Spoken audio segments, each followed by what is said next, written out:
So all hell broke loose that day. He started shouting and screaming the whole hospital down. The next thing I saw, chief medical director came down from his office. That's how loud he was shouting.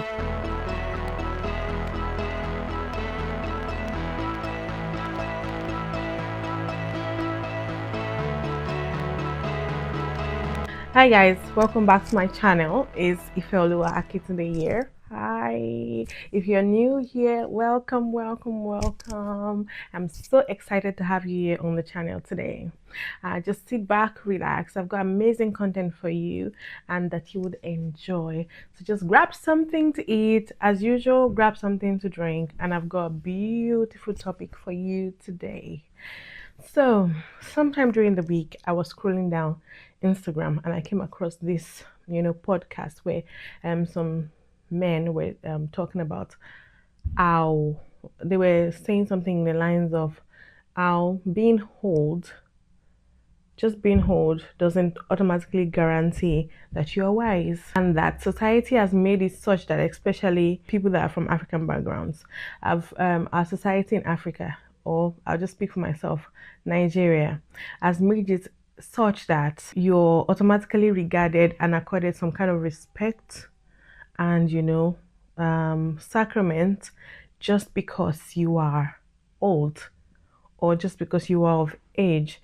So basically, the society expects you to be respected and adored no matter what you do or no matter what you say, just because you're old and just because you've got gray hair on your head. So they just expect that you're older, you're wiser, and so whatever you have to say old, so people should listen and learn from it and just go with it, even if what you're saying doesn't make sense.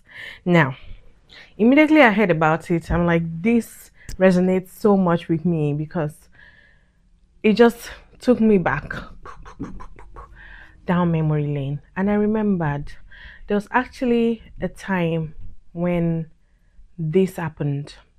So I was working in an hospital, so I was working as a microbiologist. So sometimes I double up as phlebotomist as well. So if anybody knows Nigerian hospitals very well, you would know that Nigerian hospitals, the queue is crazy. The queue is usually crazy, like you're on the line constantly. People are trying to, rush up the line and make sure that people are not waiting. So this particular day, I was assigned to phlebotomy. So basically, what I would do during that day is collect patient samples, especially blood samples mostly. And I was in charge of that day because only one member of staff works in phlebotomy part-time. So that day, well, I think it was a Monday morning, as I resumed and I was assigned and I took over from the lady that was the night shift lady. It was a very busy Monday morning. People already, lined up, waiting to be seen, waiting for their blood samples to be, drawn and collected. So I immediately sprung into action. And if you've met me in my, professional space, you would know I don't joke with my job. Like I just go and do it, bam, bam, bam, bam. I don't have time to, making pleasantries and things. I'll greet you. I'll just say good morning, and I'll just, carry on my duty. Especially in a situation where there are lots of patients waiting for me already.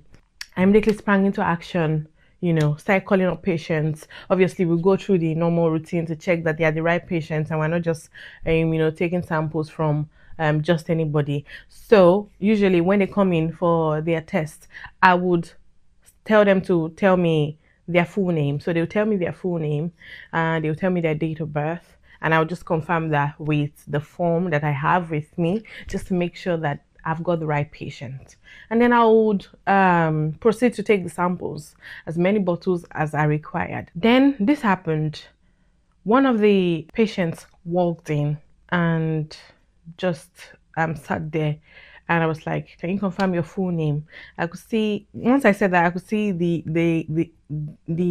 displeasure that was expressed in his facial expression. Like he wasn't happy that I asked him about his full name. And then I quickly proceeded to explain that this is only to make sure that you're the right patient. And then I think it showed more of a confused, facial feature and concerned face, like almost to say that you don't recognize me, you don't know me, you don't know my name, things like that. And I just ignored it and just insisted on him telling me his name. And then he ended up telling me his name. And I confirmed. Mind you, all this while, I don't pay attention to what your name says or who you are or whatever. I just want to make sure that your name that you're calling correlates with the name that I have on the form, just to make sure that I've got the right patient. And then I confirmed the name. Everything went through okay. And I was very happy with it. And then I went on to get this patient sample. As I was about to pack up and just say thank you for coming, and I was about to call the next patient in because I packed his samples already. I already took the samples. I was about to send them so I can get the next patient. He then said, when will I get my results? And I'm like, usually the results are ready before the end of the day. It takes 2 hours at least, to get your results, because obviously we've even got lots of patients waiting, so it might take a little bit more. So you can come back later, about in 3 hours time, to get your results from the blood test.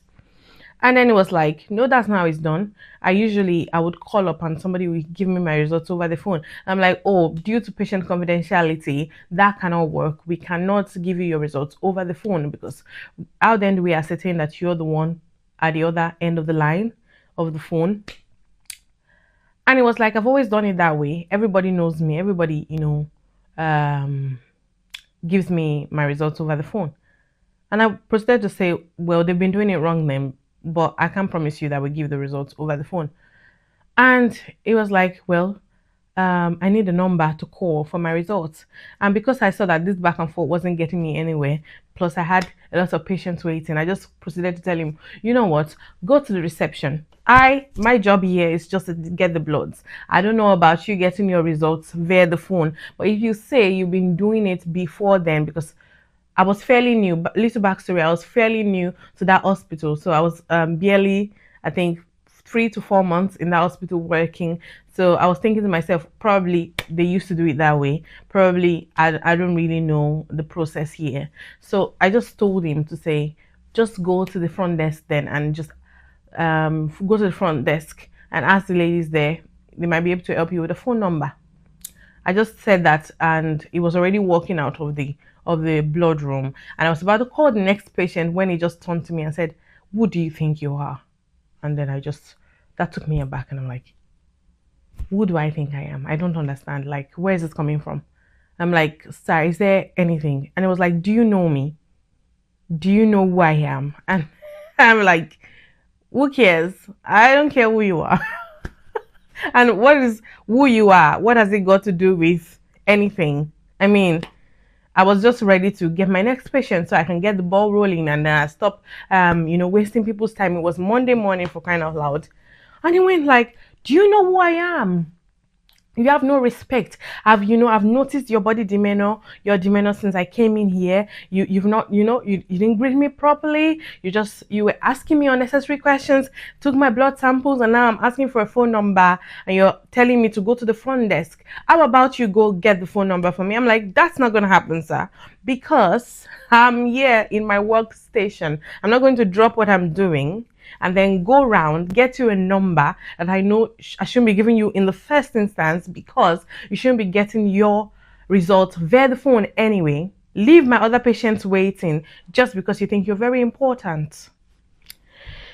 Now, it was at that instant that I now looked at my form again and then really looked at his name. Then it occurred to me that, oh my goodness, this name actually is a family name for one of the most popular, very popular families in Nigeria. I mean, very popular.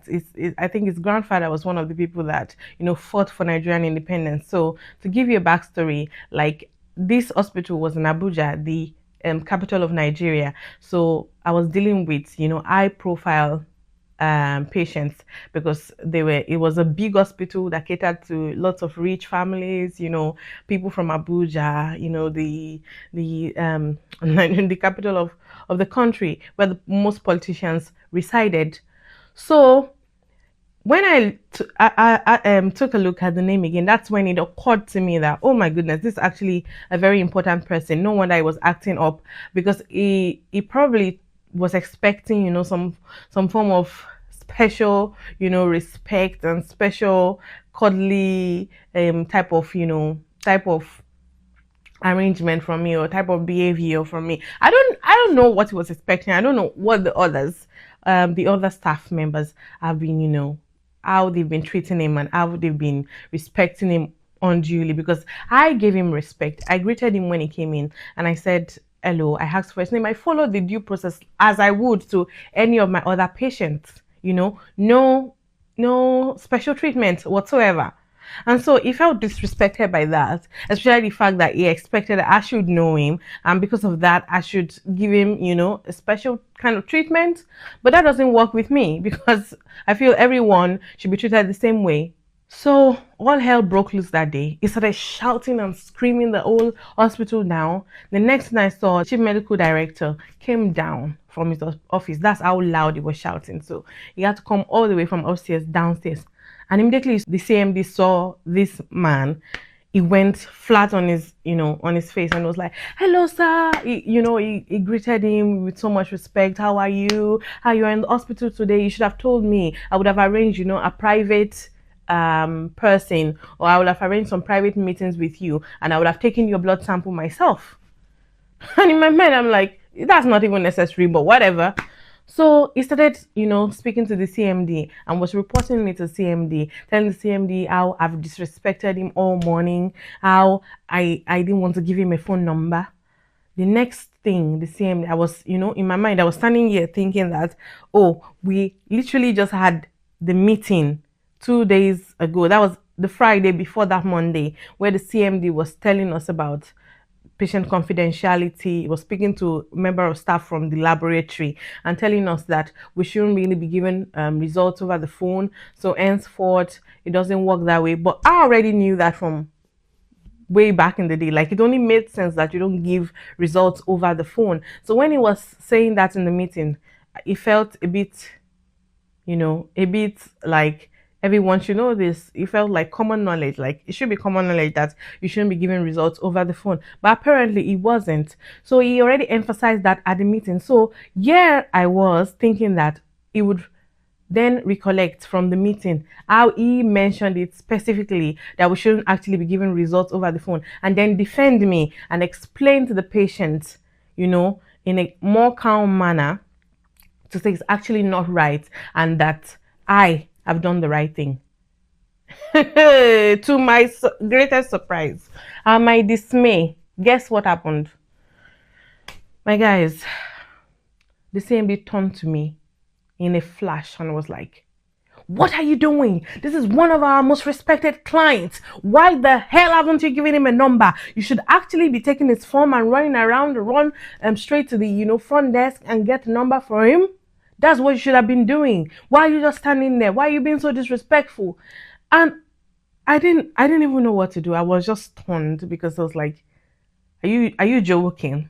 Like, you're the same person that's condemned the act of giving out numbers for results, and you're here saying the direct opposite, just because he is who he is, just because the patient is an important person. Like, you should have put that in the clause. That's what I was thinking. I was like, it should have said that. But thank God for my HOD. My HOD, that's my head of department, immediately ran, to the scene. I was able to calm everyone down.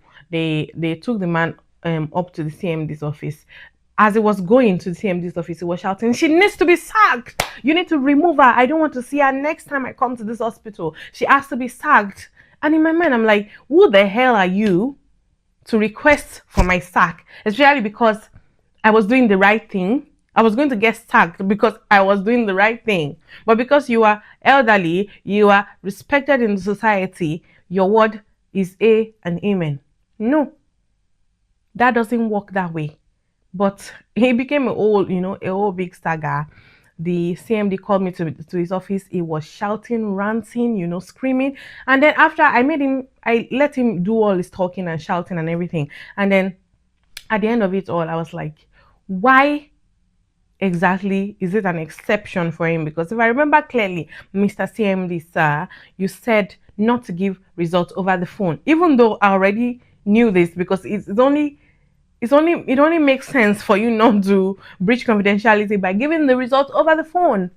And then it was like, oh, you are just a child. You don't know anything about native intelligence. Like that patient is one of our, biggest clients. If he says he wants his result over the phone, give him his result over the phone. If he says everyone should come down, make sure everyone comes down. If he says bend over backwards, make sure. And I'm like, you don't say. You should have added that to the meeting. You should have added that as the clause when you were telling us this. So he was shouting and ranting. He was even saying the patient wants me to, to relieve you of your duties. He wants to get you sacked. But I pleaded with him, and I'm like, why the hell are you pleading? A lot of nonsense was just going on that day, and I'm like, why? How did we get here? How did the right person become become the one in the wrong? And just because this person is elderly and popular, and his word stands, like you all are supposed to be sitting him down and making him understand why his results cannot be gone, given over the phone. And if it doesn't sit well with him, you should be telling him to use another hospital. Because at the end of the day, if his details or his confidential reports gets out, you may get sued. And by then the hospital can get sued. And by then, what then happens? Nothing. You have absolutely nothing to gain from it, because the hospital is going to get dragged through all this, all this series of legal, questioning, legal case and court case and whatnot. So I was like, I'm really surprised that you're talking this way. And I was like, well, when you start running a business and you have important people and in that business, you would know better. At the end of the day, I didn't get sacked only because I knew somebody that knew somebody that knew somebody that the CMD also respected. So it was a case of them stopping me being in phlebotomy for a while till everything cools down. So I was not allowed in phlebotomy for, I think, a while before, and everything cooled down, before I was able to work again in phlebotomy to get patient samples. And it was just, a very, very bitter experience for me, because I didn't feel like I got the support that I needed, especially because I was doing the right thing. I was just pushed aside. I was just tossed aside. I would have lost my job if I didn't know people.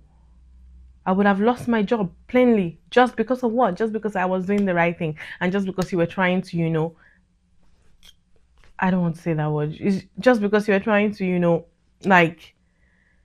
just, I don't know, keep people in or make some set of people happy at the expense of, of putting your hospital on the line. The only person that stood for me was my HOD and my head of department, and even he wasn't able to do much. It was just telling me that I've done the right thing, but to them in the other room, it was just pleading and saying we are sorry as a department. And it just blew my mind that, what are you sorry about? These are one of the things that really discouraged me from working in Nigeria, because it just pisses me off, to be honest, pisses me off.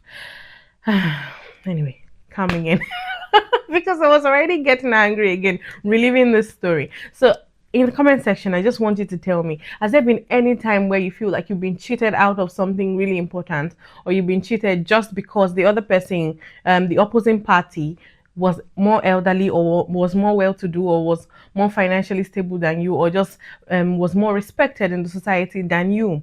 If there's any time you've had that kind of experience, just put it in the comment section below, and I'll be in the comment section and we can discuss about it. Okay, if you've come to the end of this video, to this point in the video, oh my goodness, you are the real MVP. You are the real MVP. Thank you very much for supporting your girl. Please, if you've not subscribed, hey, what are you waiting for? Please subscribe to my channel, click the like button, give it a thumbs up, and click the bell to give you notifications whenever I have another video out, because I promise that you'll be having lots and lots of beautiful videos and beautiful contents here. My name remains Ifeoluwa Akintunde, and I will see you in my next video and my next rant. Bye guys. Mwah.